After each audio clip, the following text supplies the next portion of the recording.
সময় এসেছে আমার ভাইরা, আল্লাহ পাক রব্বুল আলামিন স্বয়ং নিজে বদরের জমিনে যেমন সাহায্য করেছিলেন, বাংলার মুসলমানকে আল্লাহ পাক রব্বুল আলামিন সাহায্যের মাধ্যমে আমাদেরকে একটা পরিবেশ তৈরি করে দিয়েছেন। অনেকে বলে হুজুর আমরা জিতে গিয়েছি, আমরা সেমিফাইনালে জিতেছি। আসল যুদ্ধ এখনো বাকি আছে না নাই? কেবলমাত্র শুধুমাত্র সেমিফাইনালে জিতেছি, আসল যুদ্ধ আমাদের বাকি আছে। আসল যুদ্ধ হলো ব্যালট পেপারের যুদ্ধ। কিসের যুদ্ধ আমার কলিজার ভাইরা? আগামীর বাংলাদেশ যদি কোরআনের বাংলাদেশ গড়তে হয়, আগামীর বাংলাদেশ যদি ইসলামের বাংলাদেশ করতে হয়, আগামীর পৃথিবী কোরআনের পৃথিবী হবে ইনশাআল্লাহ। সময় এসেছে, হযরত ঈসা আলাইহিস সালাতু ওয়াস সালামের আগমন ঘটবে। সময় এসেছে ইমাম মাহদীর আগমন ঘটা। আল্লাহ পাক রব্বুল আলামিন এই সূরা 13 নম্বর আয়াতে আল্লাহ বুঝাই দিলেন দলাদলি বাদ দিতে হবে। আপনি বলুন তো আজকে সমাজে দলাদলি আছে না নাই? আমি আমার বাংলাদেশের কথা বলি। আজকে বাংলাদেশের ভিতরে আমরা এক দল বলি হাত বগলের উপরে, বগলের নিচে বাঁধতে হবে, এক দল বলছি নাভির নিচে হাত বাঁধতে হবে, এক দল আছি জল্লিনের পক্ষে, আর এক দল আছি দল্লিনের পক্ষে, এক দল আছি নামাজে আমিন জোরে বলতে হবে, আর এক দল আছি নামাজে আমিন আস্তে বলতে হবে। কি বলুন আজকে বাংলাদেশে এগুলি আছে না নাই? সব ভেদাভেদ ভুলে যেতে হবে। কে আলিয়া, কে কওমি, কে তাবলীগ, কে চরমনাই, কে সারসিনা, কে ফুরফুরা, সব ভুলে গিয়ে আমাদের একটা পরিচয় আছে। সেই পরিচয়টা হলো আমরা মুসলমান। কথা বলেন ঠিক কিনা? আমরা মুসলমান। এইটাকে লক্ষ্য করে আমাদেরকে এগিয়ে যেতে হবে, দাওয়াতি কাজের দিকে আমাদের এগিয়ে যেতে হবে। আল্লাহ রাব্বুল ইজ্জত ওয়াল জালাল পবিত্র কোরআনুল কারীমের ভিতরে ইরশাদ করেছেন, বান্দা তোমরা যখন আমার উপরে ভরসা করবা আমি আল্লাহ তোমাদের অভিভাবক হয়ে যাব। যালিকা বিআন্নাল্লাহ মাওলাল্লাযীনা আমানু ওয়া আন্নাল কাফিরিনা লা মাওলা লাহুম। আপনারা বলুন তো আমরা ভরসা করি কার উপরে? আমরা ভরসা করি কার উপরে? আমরা যদি আল্লাহর উপরে ভরসা না করতাম যুদ্ধে বিজয় হতে পারতাম? বদরের জমিনে, বদরের যুদ্ধে যাওয়ার আগে আল্লাহ নবী পেরেশানি হয়ে পড়েছিলেন। আল্লাহ নবী চিন্তা করলেন এই যুদ্ধে ভাইয়ের বিরুদ্ধে যুদ্ধ, বাবা সন্তানের বিরুদ্ধে যুদ্ধ, চাচা চাচার বিরুদ্ধে যুদ্ধ। আল্লাহ নবী হযরত মিকদাদ, আল্লাহ নবী সাহাবী হযরত মিকদাদ রাদিয়াল্লাহু তাআলা আনহু দাঁড়িয়ে গেলেন, হাত উঁচু করলেন, নবীজি আমি প্রস্তুত রয়েছি। তারপরে বলুন তো রংপুরের জমিনে আবু সাইদ মিকদাদের মতো বুলেটের সামনে টান টান করে সিনাটা টান টান করে দাঁড়িয়েছিল। গুলি করার পরেও আবু সাইদ প্রমাণ করে দিয়েছিল একবার নয় শতবার যদি গুলি করা হয় জীবন দিব, রক্ত দিব, কিন্তু ময়দান ছেড়ে পালাবো না। ঠিক কিনা আমার কলিজার ভাইরা? আমরা মুসলমান, আমরা তালহার জাত, আমরা উমরের জাত, আমরা খালিদ বিন ওলীদের জাত। আবার যদি ডাক এসে যায় বাংলার সংসদে কোরআনের রাজ কায়েম করার আন্দোলনে, কোরআন প্রতিষ্ঠার আন্দোলনে, বাংলার সংসদে কোরআনের রাজ কায়েম করার জন্য আমাদের যদি ডাক এসে যায়, আপনারা কি প্রস্তুত আছেন? যদি কোরআনের রাজ কায়েম করার জন্য জীবন দিতে হয় জীবন দিতে রাজি আছেন? কোরআনের রাজ কায়েম করার জন্য যদি রক্ত দিতে হয় রক্ত দিতে রাজি আছেন? কোরআনের রাজ কায়েম করার জন্য যদি জীবন দিতে হয় জীবন দিতে রাজি আছি। কোরআনের রাজ কায়েম করার জন্য যদি স্ত্রীকে বিধবা করতে হয় স্ত্রীকে বিধবা করতে রাজি আছি। কোরআনের রাজ কায়েম করার আন্দোলনে প্রয়োজনে আবারও আবু সাইদ মুগ্ধ রুবেলের মতো আবারও জীবন দেব, কিন্তু বাতিলের কাছে মুসলমান মাথা নত করব না। কারা কারা হাত উঁচু করে তাকবীর দিয়ে দেখান, লিল্লাহি তাকবীর। আমার কলিজার মায়েরা, মোংলার ঘাটি কোরআন, মোংলার মাটি কোরআনের ঘাটি। এমন ভাবে আওয়াজ দিতে হবে যেইভাবে আওয়াজ দিয়েছিল সাহাবায়ে কেরাম, এমন ভাবে তাকবীরের আওয়াজ দিতে হবে যেইভাবে তাকবীর দিয়েছিল সাহাবায়ে কেরাম যুদ্ধের ময়দানে। আপনারা কি প্রস্তুত আছেন? কারণ আমাদের আল্লাহ পাক রব্বুল আলামিন এমন একটা অস্ত্র দিয়েছেন যেই অস্ত্র পৃথিবীর কারোর কাছে নাই। এমন একটা অস্ত্র আল্লাহ পাক রব্বুল আলামিন মুসলমানকে দিয়েছেন, যেই অস্ত্রের সামনে যদি হিন্দু, বৌদ্ধ, খ্রিস্টান, রোমান, ক্যাথলিক, পৃথিবীর সমস্ত তাগুতি শক্তি যদি কামান নিয়া, বন্দুক নিয়া, যুদ্ধ বিমান নিয়া যদি মুসলমানের সামনে দাঁড়িয়ে যায়, গোটা পৃথিবীর মুসলমান এক হয়ে মাথায় কামনের কাপড় বেঁধে বুকে কোরআন নিয়ে আমরা যদি মাঠে ময়দানে লিল্লাহি তাকবীরের আওয়াজ দিতে পারি, আল্লাহর কসম লিল্লাহি তাকবীরের আওয়াজের সামনে, লিল্লাহি তাকবীরের আওয়াজের সামনে কোন তাগুতি শক্তি টিকতে পারবে না। কারণ এই স্লোগান কোন দলীয় স্লোগান নয়, এই স্লোগানটা কার? ওয়া রাব্বাকা ফাকাব্বির। একটাই স্লোগান বৈধ, যেই স্লোগান একটাই স্লোগান বৈধ, যেই স্লোগানের নাম হলো লিল্লাহি তাকবীর। আরো জোরে বলেন না, লিল্লাহি তাকবীর, লিল্লাহি তাকবীর। আওয়াজ দিয়ে কণ্ঠকে উজাড় করে জোরে উচ্চ আওয়াজে মোংলাবাসী ভাইরাসকে দেখিয়ে দিবেন যে আমরা যে কোনো সময় প্রস্তুত আছি। লিল্লাহি তাকবীর। আল কোরআনের আলো, কোরআন সুন্নাহর আলো, সংসদে জ্বালো, কোরআন আছে যেখানে, কোরআন নাই যেখানে, সুদ ঘুষ যেখানে, সুদ ঘুষ যে দলে, কোরআন আছে যেই দলে, লিল্লাহি তাকবীর। আলহামদুলিল্লাহ, আল্লাহ কবুল করুন, সকলে বলি আমিন। আমার কলিজার ভাইরা ভালোভাবে লক্ষ্য করবেন, আজকে আমার আলোচনার সাবজেক্টের বিষয় হলো, বলুন তো নামাজ পড়া কি? রোজা রাখা ফরজ, রমজান মাসে রোজা রাখা কি? টাকা হলে জীবনে একবার হজ করা কি? কথা ভালোভাবে বুঝবেন। আল্লাহর কোরআন শিখা কি? আল্লাহর জমিনে দিন কায়েম করা কি? কথা বুঝবেন কিন্তু। নামাজ পড়া যেমন ফরজ, রোজা রাখা যেমন ফরজ, যাকাত দেওয়া যেমন ফরজ, টাকা হলে একবার হজ করা যেমন ফরজ, আল্লাহর জমিনে দিন কায়েম করাও তেমন একটা ফরজ। কথা কি ভুল বললাম? আল্লাহর জমিনে দিন কায়েম করা দরকার আছে না নাই? আছে না নাই? আমরা যদি দলাদলি করি তাহলে কি বাংলার সংসদে কোরআনের রাজ কায়েম করা সম্ভব হবে? কথা বলেন, সম্ভব হবে? আচ্ছা ভাইজান, একটা কথা বলেন তো, আজকে সমাজে আগামীকাল সকালে যখন আপনি মারা যাবেন, মনে করেন একজন মারা গিয়েছে, তাকে যখন কবরে রাখা হবে, কবরে রাখার সময় আমরা কি বলি? একটু বলেন না, বিসমিল্লাহি, বিসমিল্লাহি ওয়ালা মিল্লাতি। আমরা কার কাছে সুপর্দ করলাম? আল্লাহ রাসূলের কাছে। কেন? যদি ওখানে বলা হয় বিসমিল্লাহি ওয়ালা মিল্লাতি আওয়ামী লীগ,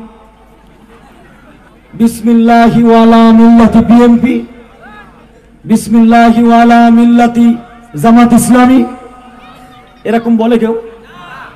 কি বলে? বিসমিল্লাহি ওয়ালা মিল্লাতি রাসূলিল্লাহ। আমরা এই বাংলাদেশে আর আয়না ঘর দেখতে চাই না। আমি কিন্তু মেলা চিৎকার মারছি না, আপনারা কথা বুঝবেন। এই বাংলাদেশে আমরা আর বিনা দোষী আলেমকে আমরা আর জেলে দেখতে চাই না। কলিজার ভাইরা আমার, কলিজার ভাইরা আমার, বাংলার সংসদে কোরআনের রাজ যদি কায়েম করতে হয়, শুধু বিএনপি একা পারবে না। পারবে? কথা বুঝছেন? পারবে?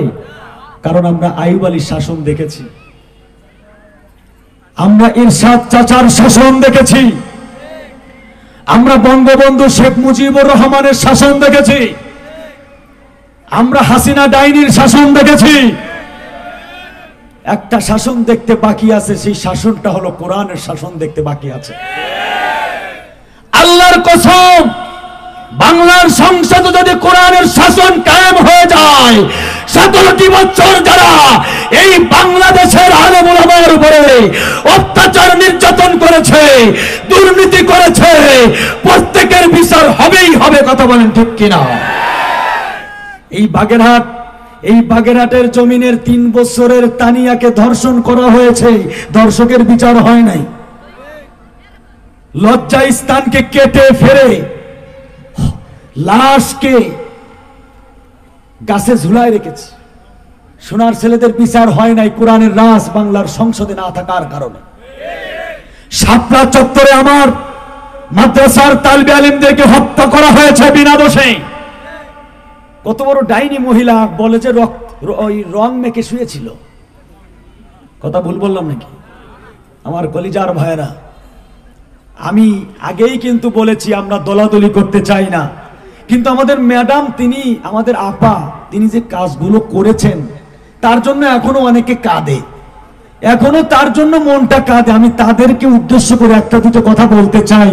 ও আমার কলিজার ভাই, তার শাসনও আপনি দেখেছেন।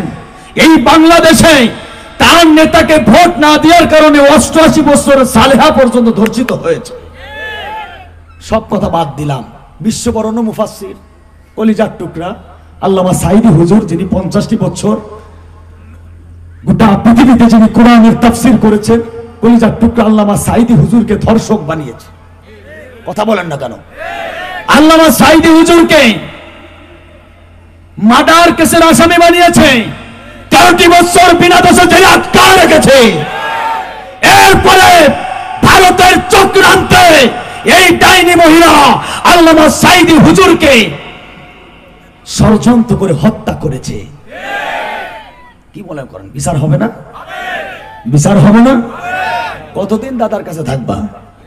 শিকল দিয়া বেঁধে টেনে বাংলার সুপ্রিম কোর্টের সামনে আর নয়, শাপলা চত্বরে উন্মুক্ত খোলা ময়দানে সাঈদী হুজুরকে যারা বিনা দোষে জেলে আটকায় রেখেছে, মতিউর রহমান নিজামী সহ বিএনপির অনেক নেতা কর্মীদেরকে বিনা দোষে জেলে আটকায় রেখেছে, ঘর ছাড়া করেছে, নেতাদেরকে বাড়ি ছাড়া করেছে, সকলের তাদেরকে যারা কষ্ট দিয়েছে তাদের বিচার যদি করতে হয়, তাহলে বাংলার সংসদে কোরআনের রাজ কায়েম করা দরকার আছে না নাই? আল্লাহ তো নবীদেরকে এই কথাই বলেছে, দিন কায়েমের আন্দোলনে।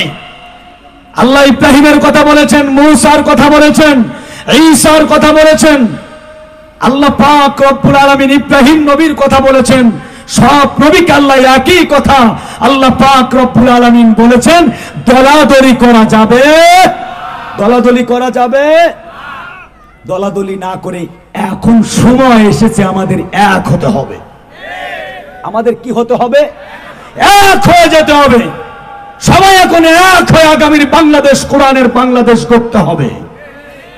আর নয়, সামনে আরো ভয়ানক বিপদ আমাদের জন্য অপেক্ষা করছে, আরো ভয়ানক চক্রান্ত চলছে এই বাংলাদেশ নিয়ে। বসে নাই আমাদের ম্যাডাম, বসে নাই, বসে আছেন তিনি একবার রিক্সা লিক দিয়া, একবার কিস্তির লোক দিয়া, আর একবার তিনি ইসকন নামক সন্ত্রাস বাহিনী দিয়া, এরপরে ফোন দিয়ে বলছে টেনশন করো না, আমি যে কোনো সময় আসব। আর আমরাও বলি ম্যাডাম আপনি যেখানে আছেন আপা ওখানেই থাকেন, আপনার আসা দরকার নাই। কারণ আপনি মনে করেন না আপনার জন্য মোংলাবাসী লাল গালিচা বিছিয়ে রাখবে, সিরা জুতার মালা নিয়ে রেডি আছে আমরা। কথা কি ভুল বললাম নাকি আমার ভাই? তাহলে সবাই একটু জোরে বলুন তো, দুনিয়ার মুসলিম, দুনিয়ার মুসলিম। আল্লাহ কবুল করুন, সকলে বলি আমিন। আমার কলিজার ভাইয়ের এই সুন্দর আয়োজন পেয়ে আপনারা খুশি না বেজার? সবাইকে ধন্যবাদ জানাই, এই এলাকাবাসী যুবক ভাইদেরকে ধন্যবাদ জানাই, বিশেষ করে আমার মাহমুদ গাজী ভাই সহ, আমার আব্দুর রহমান ভাই সহ, এরপরে আমার ভাইয়ের নামটা জানি, অধ্যাপক মৌলানা কোহিনুর ভাই সহ জামাত ইসলামী নেতা কর্মীরা, বিএনপির ভাইরা মিলে এই সুন্দর আয়োজন করেছেন। আপনারা তাকিয়ে দেখেন, আজকে মোংলার মাটিতে আসতেছেন শিল্পী মশিউর রহমান, আসতেছেন অ্যাডভোকেট রকুনুজ্জামান সহ।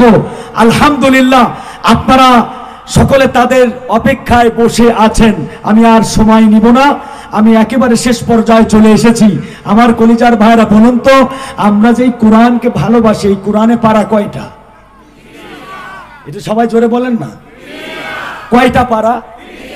30টা পারা। এখানে হাজার হাজার তাওহীদি জনতা উপস্থিত আছেন। আমি সেই হাতগুলো একটু দেখতে চাই, যার মা নাই অথবা বাবা নাই, বাবা আছে কিন্তু মা নাই, দাদা আছে। আমির হামজা এসে নাহমাদুহু বললেই, ডক্টর মিজানুর রহমান আল আজহারি নাহমাদুহু বললেই লক্ষ লক্ষ মানুষ হাজির হয়ে যায়। বিশ্ববরণ্য মুফাসসির আল্লামা সাইদি হুজুর কোরআনের তাফসীর করেছেন, যার কণ্ঠ শুনে শত শত হিন্দু কালেমা পড়ে মুসলমান হয়েছে। কোরআনের মাহফিল বন্ধ করে দিতে হবে, যারা বন্ধ করার জন্য চেষ্টা করেছিল তারাই বন্ধ হয়ে গিয়েছে। লাউ আনজালনা হাযাল কুরআন আলা জাবাল, আল্লাহ এই কোরআনকে যদি পাহাড়ের উপর অবতীর্ণ করতেন, আল্লাহ পাক রব্বুল আলামিন এই কোরআনকে যদি পাহাড়ের উপর অবতীর্ণ করতেন, পাহাড়ের নেওয়ার কি ক্ষমতা ছিল? একটু জোরে বলুন তো, কোরআনের মালিক কে? কোরআনের মালিক কে? কোরআনের তাফসীর যদি কেউ বন্ধ করার চেষ্টা করে, কোরআনের আলো যদি কেউ নিভাই দিতে চায়, আল্লাহ বলেছেন ইউরিদুনা লিইউতফিউ নূরাল্লাহ বিআফওয়াহিহিম আল্লাহু মুতিম্মু নূরিহি ওয়ালাউ কারিহাল কাফিরুন।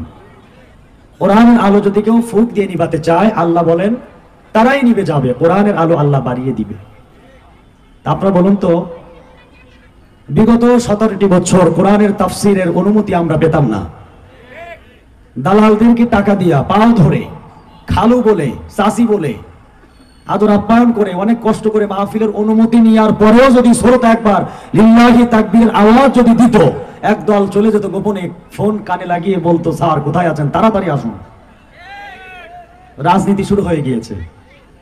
আমরা সকলের চিৎকার মেরে বলি আলহামদুলিল্লাহ। সুন্দর আয়োজনে আল্লাহ সুবহানাহু ওয়া তাআলা আপনাকে, আমাকে, সবাইকে বসার তৌফিক দান করেছেন। এজন্য আমরা সকলে খুশি না বেজার?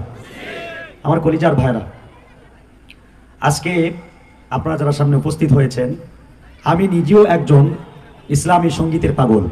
আমিও আপনাদের কাছাকাছি চলে আসব অল্প কিছু সময় পরে। কোনো একটা সিট যদি ফাঁকা পাই তাহলে বসে যাব, আর না হয় পিছনের দিকে কোনো একটা জায়গায় বসার সুযোগ নেওয়ার চেষ্টা করব ইনশাআল্লাহ। কিছু সময়ে কথা বলবো, যদি আপনাদের অনুমতি পাই। পাওয়া যাবে না ইনশাআল্লাহ? আলহামদুলিল্লাহ, আলহামদুলিল্লাহ বলি। আমাকে শিডিউল দেওয়া হয়েছিল 9:20, এসেছি। আমার মাহমুদ গাজী ভাই সাথে সাথে বলছে, ভাই তাড়াতাড়ি মঞ্চে আসো। কঠিন অবস্থা, আলহামদুলিল্লাহ এসেছি।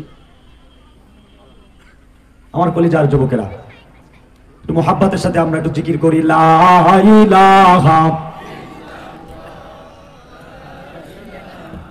ইল্লাল্লাহ, লা ইলাহা ইল্লাল্লাহ। বারে বারে জ্বালাও বাতি, বারে বারে জ্বালাও বাতি, হয়তো বাতি জ্বলবে না, তাই বলে তো ভীরর মতো বসে থাকা চলবে না। লা ইলাহা মুহাব্বত, লা ইলাহা ইল্লাল্লাহ।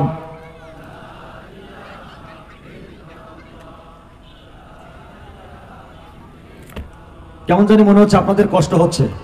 সকলে একটু মুহাব্বতের সাথে লা ইলাহা, ও লা ইলাহা ইল্লাল্লাহ।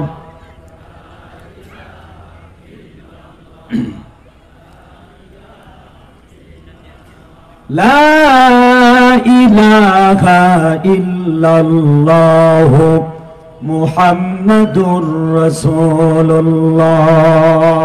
সকলে বলি সাল্লাল্লাহু আলাইহি ওয়াসাল্লাম। আমার কলিজার ভাইরা, আল্লাহ রাব্বুল ইজ্জত ওয়াল জালাল এই সুন্দর আয়োজনে আমাদের সকলকে আসার এবং বসার তৌফিক দান করেছেন। এজন্য আমরা আমাদের হৃদয়ের সবটুকু শ্রদ্ধা উজাড় করে আমি কাপ্লুত কণ্ঠে নত শিরে মালিকের দরবারে শুকরিয়া আদায় করছি। মুহাব্বতের সাথে একবার পড়ছি আলহামদুলিল্লাহ। দরুদ পাঠ করছি সেই মহান মানবতার মুক্তির দূতের জন্য, যিনি আপনার আমার সকলের কিয়ামতের কঠিন মুসিবতের সময় একান্ত ব্যারিস্টার, আকেই নামদার তাজদারে মদিনা, বিশ্ব মানবতার শিক্ষক নবী মুকাররম মুহাম্মদুর রাসূলুল্লাহ। আমরা সকলে বলি সাল্লাল্লাহু আলাইহি ওয়াসাল্লাম। মাগফিরাত কামনা করি সেই সব ভাইয়ের জন্য যারা দ্বীনের জন্য, মসজিদ মাদ্রাসার জন্য, দেশের জন্য প্রাণ দিয়ে শহীদ হয়েছেন।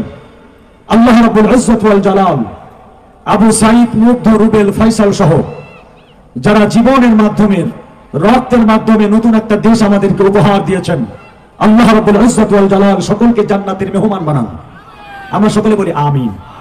আমার সম্মানিত ভাইরা, খুবই সংক্ষেপ আলোচনা। আমার কলিজার ভাইরা, এই কোরআনের মাহফিলে আমরা যারা দুনিয়াবি কাজকর্ম ছেড়ে দিয়া, আরামের ঘুমটাকে হারাম করে দিয়া আমরা যারা এখানে আসলাম, বসলাম, ঠকলাম না জিতলাম? আরো জোরে বলেন, ঠকলাম না জিতলাম? রাতে ঘুমাবো, সকালে যদি চোখ খুলতে পারি তাহলে হবে সকাল, চোখ যদি খুলতে না পারি হয়ে যাবে পরকাল। জীবনের শেষ মাহফিল হতে পারে কি পারে না? আগামী বছর এরকম সুন্দর পরিবেশে এইরকম তাফসীর মাহফিলে আমরা থাকতে পারবো কিনা তার কোনো গ্যারান্টি আছে? এর চাইতে আরো বড় আয়োজন হতে পারে। তবে আমার কেমন জানি মনে হচ্ছে এই মোংলাবাসী এবার যে আয়োজন করেছে, বলি আলহামদুলিল্লাহ, আলহামদুলিল্লাহ।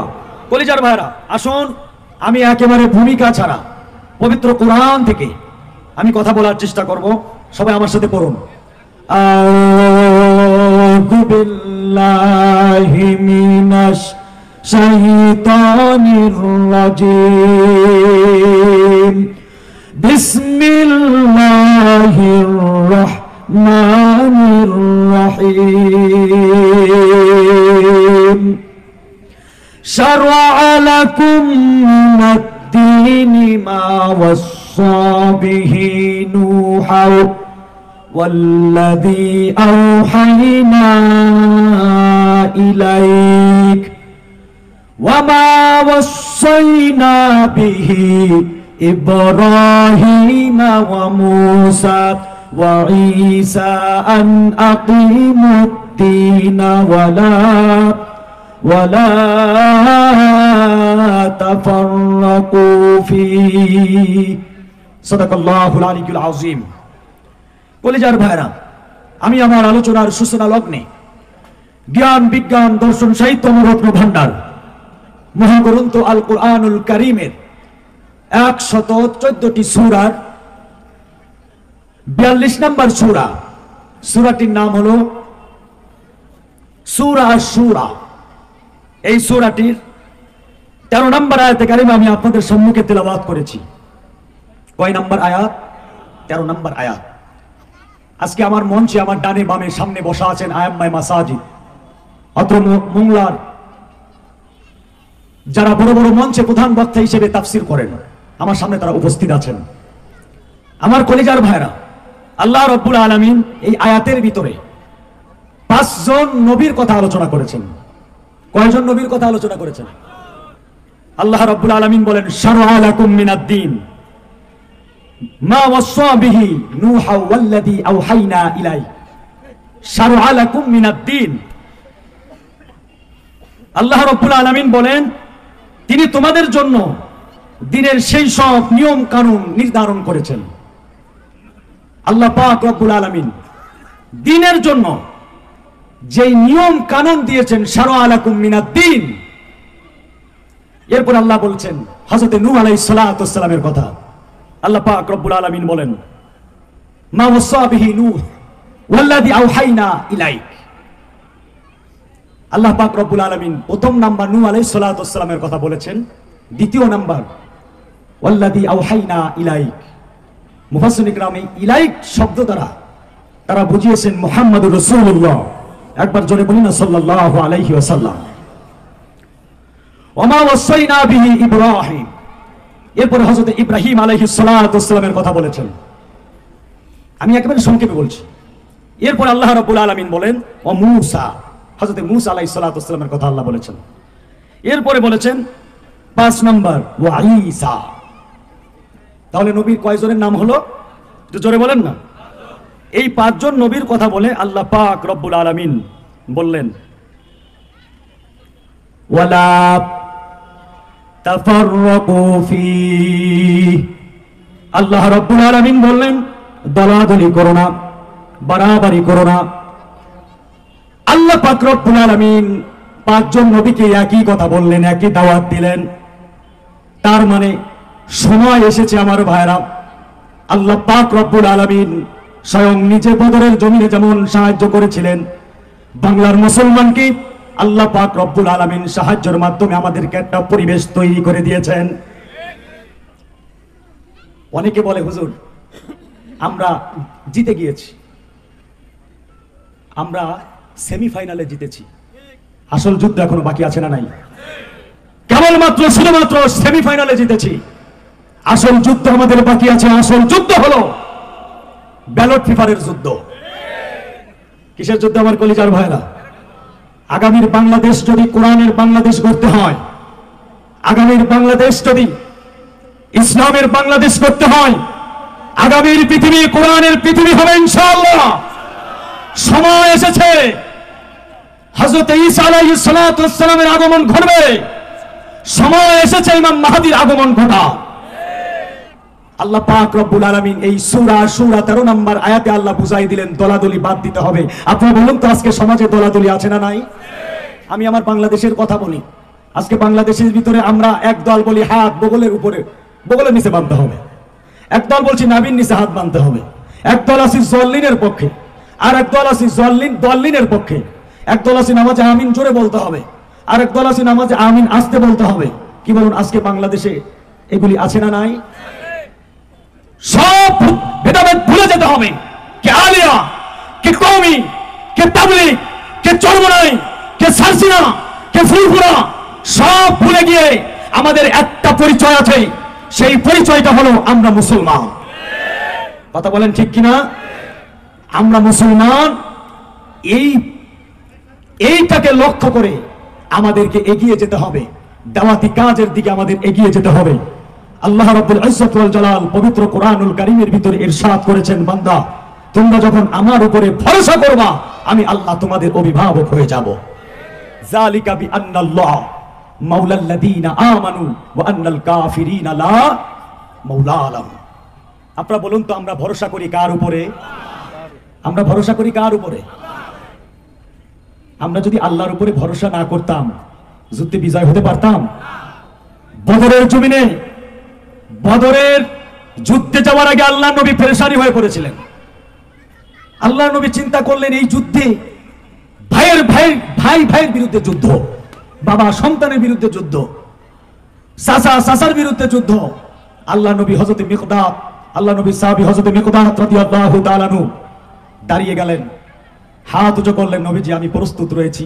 তারপরে বলুন তো রংপুরের জমিনে আবু সাইদ মিকদাদের মতো বুলেটের সামনে টান টান করে সিনাটা টান টান করে দাঁড়িয়েছিল। গুলি করার পরেও আবু সাইদ প্রমাণ করে দিয়েছিল একবার নয় শতবার যদি গুলি করা হয় জীবন দিব, রক্ত দিব, কিন্তু ময়দান ছেড়ে পালাবো না। ঠিক কিনা আমার কলিজার ভাইরা? আমরা মুসলমান, আমরা তালহার জাত, আমরা উমরের জাত, আমরা খালিদ বিন ওলীদের জাত। আবার যদি ডাক এসে যায় বাংলার সংসদে কোরআনের রাজ কায়েম করার আন্দোলনে, কোরআন প্রতিষ্ঠার আন্দোলনে, বাংলার সংসদে কোরআনের রাজ কায়েম করার জন্য আমাদের যদি ডাক এসে যায়, আপনারা কি প্রস্তুত আছেন? যদি কোরআনের রাজ কায়েম করার জন্য জীবন দিতে হয় জীবন দিতে রাজি আছেন? কোরআনের রাজ কায়েম করার জন্য যদি রক্ত দিতে হয় রক্ত দিতে রাজি আছেন? কোরআনের রাজ কায়েম করার জন্য যদি জীবন দিতে হয় জীবন দিতে রাজি আছি। কোরআনের রাজ কায়েম করার জন্য যদি স্ত্রীকে বিধবা করতে হয় স্ত্রীকে বিধবা করতে রাজি আছি। কোরআনের রাজ কায়েম করার আন্দোলনে প্রয়োজনে আবারও আবু সাইদ মুগ্ধ হুমেনের মতো আবারও জীবন দিব, কিন্তু বাতিলের কাছে মুসলমান মাথা নত করবো না। কারা কারা হাত উঁচু করে তাকবীর দিয়ে দেখান লিল্লাহি তাকবীর। আমার আমার কলেজার মায়েরা, মোংলার ঘাটি কোরআন, মোংলার মাটি কোরআনের ঘাটি। এমন ভাবে আওয়াজ দিতে হবে যেইভাবে আওয়াজ দিয়েছিল সাহাবায়ে কেরাম, এমন ভাবে তাকবীরের আওয়াজ দিতে হবে যেইভাবে তাকবীর দিয়েছিল সাহাবায়ে কেরাম যুদ্ধের ময়দানে। আপনারা কি প্রস্তুত আছেন? কারণ আমাদের আল্লাহ পাক রব্বুল আলামিন এমন একটা অস্ত্র দিয়েছেন যেই অস্ত্র পৃথিবীর কারোর কাছে নাই।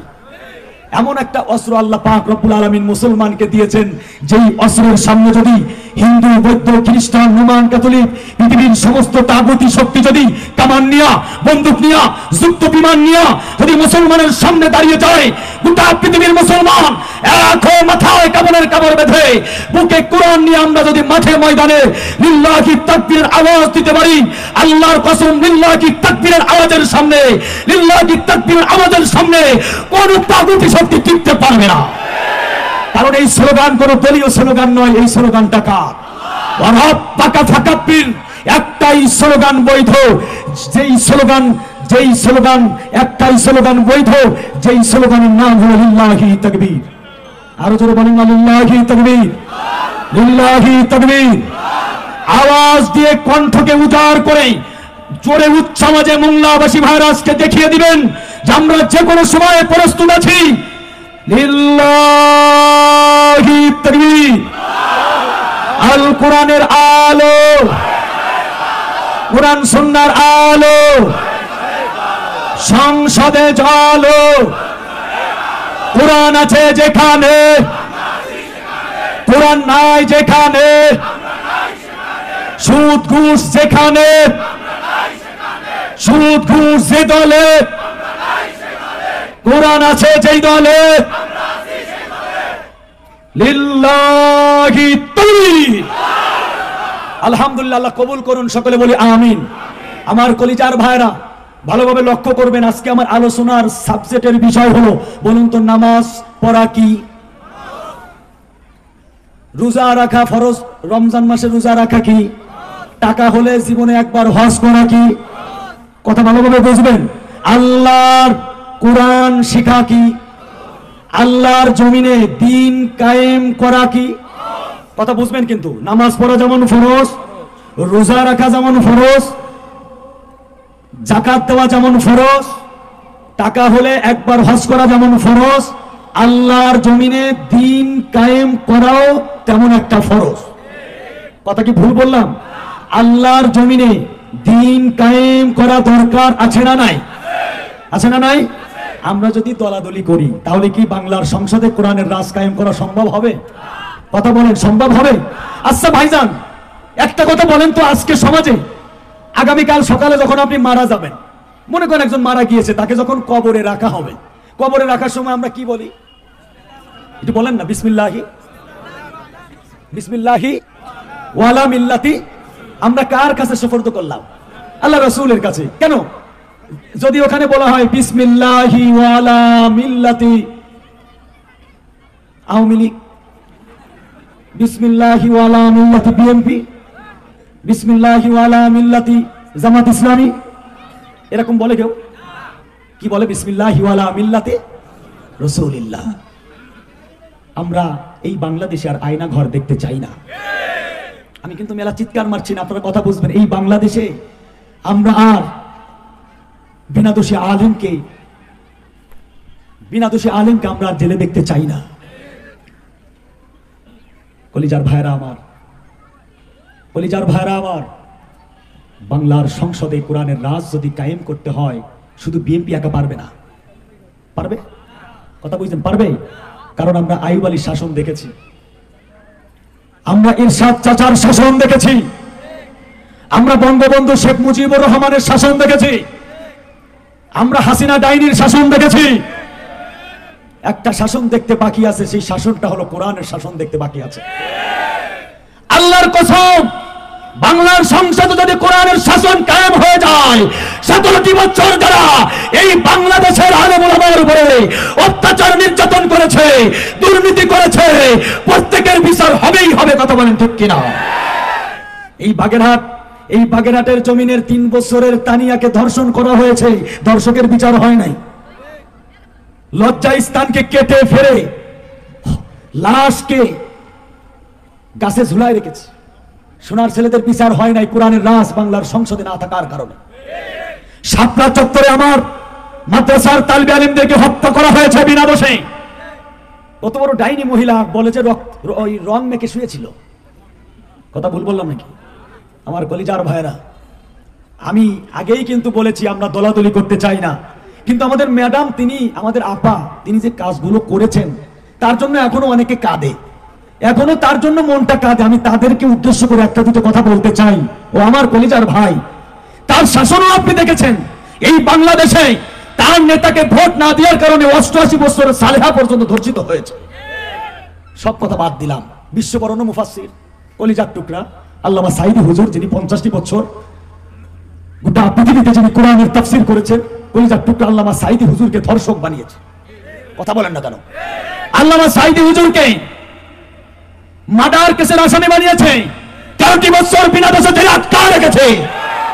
এরপরে ভারতের চক্রান্তে এই ডাইনি মহিলা আল্লামা সাঈদী হুজুরকে ষড়যন্ত্র করে হত্যা করেছে। কি মনে করেন বিচার হবে না? বিচার হবে না? কতদিন দাদার কাছে থাকবা? শিকল দিয়া বেঁধে টেনে বাংলার সুপ্রিম কোর্টের সামনে আর নয়, শাপলা চত্বরে উন্মুক্ত খোলা ময়দানে সাঈদী হুজুরকে যারা বিনা দোষে জেলে আটকা রেখেছে, মতিউর রহমান নিজামী সহ বিএনপির অনেক নেতা কর্মীদেরকে বিনা দোষে জেলে আটকা রেখেছে, ঘর ছাড়া করেছে, নেতাদেরকে বাড়ি ছাড়া করেছে, সকলের তাদেরকে যারা কষ্ট দিয়েছে তাদের বিচার যদি করতে হয় তাহলে বাংলার সংসদে কোরআনের রাজ কায়েম করা দরকার আছে না নাই? আল্লাহ তো নবীদেরকে এই কথাই বলেছে, দিন কায়েমের আন্দোলনে। আল্লাহ ইব্রাহিমের কথা বলেছেন, মূসার কথা বলেছেন, ঈসার কথা বলেছেন, আল্লাহ পাক রব্বুল আলামিন ইব্রাহিম নবীর কথা বলেছেন। সব নবীকে আল্লাহ একই কথা আল্লাহ পাক রব্বুল আলামিন বলেছেন, দলাদলি করা যাবে, দলাদলি করা যাবে, দলাদলি না করে এখন সময় এসেছে আমাদের এক হতে হবে। আমাদের কি হতে হবে? এক হয়ে যেতে হবে। সবাই এখন এক হয়ে আগামীর বাংলাদেশ, কোরআনের বাংলাদেশ গড়তে হবে। আর নয়, সামনে আরো ভয়ানক বিপদ আমাদের জন্য অপেক্ষা করছে, আরো ভয়ানক চক্রান্ত চলছে এই বাংলাদেশ নিয়ে। বসে নাই আমাদের ম্যাডাম, বসে নাই, বসে আছেন তিনি একবার রিক্সা লিক দিয়া, একবার কিস্তির লোক দিয়া, আর একবার তিনি ইসকন নামক সন্ত্রাস বাহিনী দিয়া। এরপরে ফোন দিয়ে বলছে টেনশন করো না, আমি যে কোনো সময় আসবো। আর আমরাও বলি ম্যাডাম আপনি যেখানে আছেন আপা ওখানেই থাকেন, আসা দরকার নাই। কারণ আপনি মনে করেন না আপনার জন্য মোংলাবাসী লাল গালিচা বিছিয়ে রাখবে, সিরা সুতার মালা নিয়ে রেডি আছে আমরা। কথা কি ভুল বললাম নাকি আমার ভাই? তাহলে সবাই একটু জোরে বলুন তো, দুনিয়ার মুসলিম, দুনিয়ার মুসলিম। আল্লাহ কবুল করুন, সকলে বলি আমিন। আমার কলিজার ভাইয়ের এই সুন্দর আয়োজন পেয়ে আপনারা খুশি না বেজার? সবাইকে ধন্যবাদ জানাই, এই এলাকাবাসী যুবক ভাইদেরকে ধন্যবাদ জানাই, বিশেষ করে আমার মাহমুদ গাজী ভাই সহ, আমার আব্দুর রহমান ভাই সহ, এরপরে আমার ভাইয়ের নামটা অধ্যাপক মাওলানা কোহিনুর ভাই সহ জামাত ইসলামী নেতা কর্মীরা, বিএনপির ভাইরা মিলে এই সুন্দর আয়োজন করেছেন। আপনারা তাকিয়ে দেখেন, আজকে মোংলার মাটিতে আসতেছেন শিল্পী মশিউর রহমান, আসতেছেন অ্যাডভোকেট ওয়াকুরুজ্জামান সহ। আলহামদুলিল্লাহ, আপনারা সকলে তাদের অপেক্ষায় বসে আছেন। আমি আর সময় নিব না, আমি একেবারে শেষ পর্যায়ে চলে এসেছি। আমার কলিজার ভাইরা বলুন তো, আমরা যে কোরআনকে ভালোবাসি, এই কোরআনে পারা কয়টা? এটা সবাই জোরে বলেন না, কয়টা পারা? 30টা পারা। এখানে হাজার হাজার তাওহীদি জনতা উপস্থিত আছেন। আমি সেই হাতগুলো একটু দেখতে চাই যার মা নাই অথবা বাবা নাই, বাবা আছে কিন্তু মা